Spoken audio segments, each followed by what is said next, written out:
Show me. So it was super exciting because we had Livingston students come out and install the LendingLibrary for our students to be able to use when the school is closed. This allows our students to be able to read all summer long just by borrowing a book, and then when they're finished they bring the book back. So we're super excited because we have about almost 600 students here that will probably use this library this summer. Well, it took a while to build them, but we all worked as a team, and we all got it finished, and it helped a lot.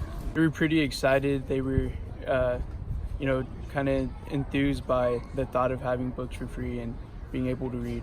It makes me feel kind of proud that I feel like I did something really good for this community, I'm taking away some good skills that I could put forth my future by being able to build a small modular house. I could put that to building a bigger house, and then I just take away the feeling of being good. It feels good that it's gonna be for everybody, not just for the kids, but for the community too, so they can be able to read. Because we never had that growing up.